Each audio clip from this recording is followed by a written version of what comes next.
ಇವತ್ತಿನ ದಿವಸ ಸುಳ್ಳಿಗೆ ಯಾವತ್ತೂ ಜಯ ಸಿಗೋದಿಲ್ಲ ಎನ್ನುವಂತಹ ವಿಚಾರದ ಬಗ್ಗೆ ಒಂದು ವಿಶೇಷವಾಗಿರ್ತಕ್ಕಂತಹ ಕಥೆಯನ್ನು ನಾವು ನೋಡೋಣ. ಸ್ವರ್ಗಲೋಕಕ್ಕೆ ಬಂದ ತಕ್ಷಣ ಇಂದ್ರ ಅಮೃತ ಕೊಟ್ಬಿಡ್ತಾನ? ಇಲ್ಲವೇ ಇಲ್ಲ.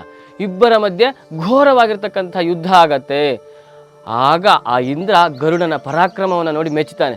ನಿನಗೇನು ಬೇಕು ಅಂತ ಕೇಳಿದಾಗ, ಈ ರೀತಿಯಾಗಿ ನನ್ನ ತಾಯಿ ದಾಸಿಯಾಗಿದ್ದಾಳೆ, ಅದಕ್ಕೆ ಪರಿಹಾರವಾಗಿ ಆ ಹಾವುಗಳು ಸರ್ಪಗಳು ಅಮೃತವನ್ನು ಕೇಳಿದ್ದಾವೆ ಅಂತ, ಅದಕ್ಕೋಸ್ಕರ ನಾನು ಬಂದಿದ್ದೀನಿ ಅಂತ ಗರುಡ ಕೇಳ್ತಾನೆ.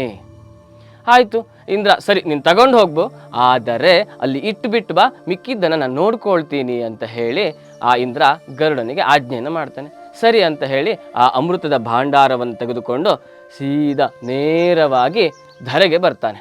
ಧರೆಗೆ ಬಂದು ಆ ಸರ್ಪಗಳ ಹತ್ರ ಹೇಳ್ತಾನೆ, ನೀವು ಕೇಳಿರುವಂತಹ ರೀತಿಯಲ್ಲೇ ಅಮೃತವನ್ನು ತಂದು ನಾನು ಇಲ್ಲಿರಿಸಿದ್ದೀನಿ, ಇನ್ನು ನೀವು ಇವತ್ತಿನಿಂದ ನಮ್ಮನ್ನು ದಾಸ್ಯ ಮುಕ್ತರಾಗಿ ಮಾಡಬೇಕು ಅಂತ.